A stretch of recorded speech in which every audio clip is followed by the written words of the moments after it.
Hello everyone, Assalamualaikum. This is me Nilasha Nila and welcome to my another new vlog.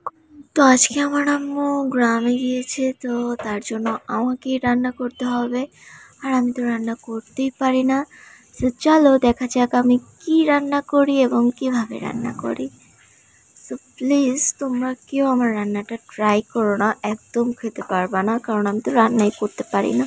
তো আমি এখানে মাংস রান্না করব। আমি তার জন্য পেঁয়াজগুলো ভালোভাবে বাদামি কালার করে নিচ্ছি। তারপর এটা বাদামি কালার হয়ে যাওয়ার পরে আমি আদা রসুন বাটা এবং হলুদ গুঁড়ো মরিচের গুঁড়ো দিয়ে ভালোভাবে নাড়াচাড়া দেবো। আর আমি নাড়াচাড়া দিতে গিয়ে এটা পুরো পোড়ায় ফেলছি, তারপর তাড়াতাড়ি করে পানি দিয়ে ফেলছি।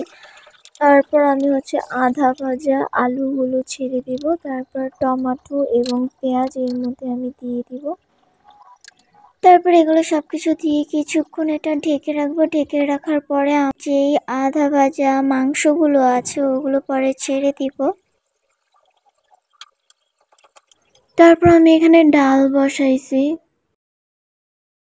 জানি না ডালটা কখন নাড়তে হয়, কিন্তু আমার এই কাজটা করতে এত বেশি ভালো লাগে, তাই আমি ইচ্ছা করে নাড়তেছিলাম।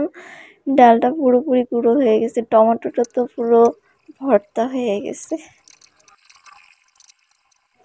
তারপর আমি দুই চুলা একসাথে রান্না করতেছিলাম। এটা তার পরের দিনও আমার রান্না করতে হয়েছিল। আমি ভাবতেও পারিনি আমি যে দুই চুলা একসাথে মেনটেন করে রান্না করতে পারবো। যে কিনা রান্নাই পারে না সে আজ দুই চুলা একসাথে রান্না করতেছে। তো আমি একটার মধ্যে আলু ভাজি করতেছিলাম, আরেকটা আমি ডিম রান্না করতেছিলাম। এখানে একটা ইন্টারেস্টিং ব্যাপার আছে, আমি ডিমটা ছোলার সময় কি করছি এটা দেখলে তো জাস্ট অবাক হয়ে যাবেন। দুইটা ডিম সুন্দরভাবে ছোলার পর এই ডিমটা কেমন হয়ে গেছে, পুরা উঠে গেছে। দেখেন জাস্ট কি হয়েছে।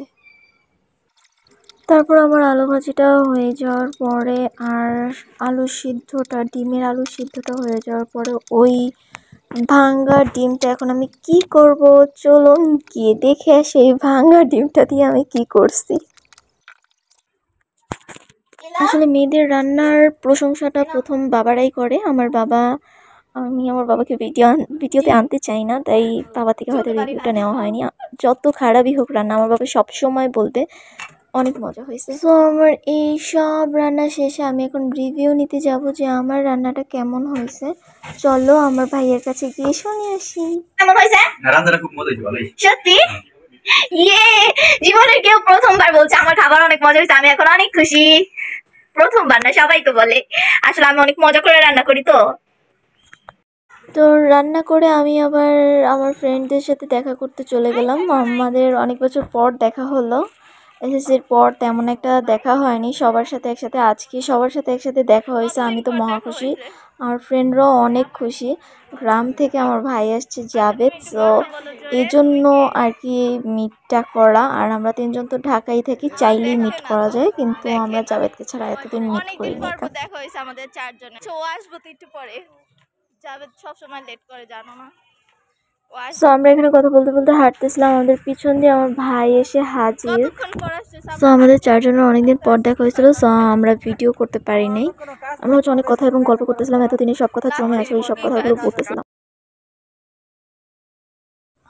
তারপর আমি বাসায় এসে আমাদের চানাচুর আলার কাছে আমরা বিনি পয়সায় চানাচুর খেয়ে নিলাম। পুরোটা দোকানে চানাচুর আলার মতন খেতে হয়েছে, অনেক মজা হয়েছে কিন্তু ভাইয়া, থ্যাংক ইউ।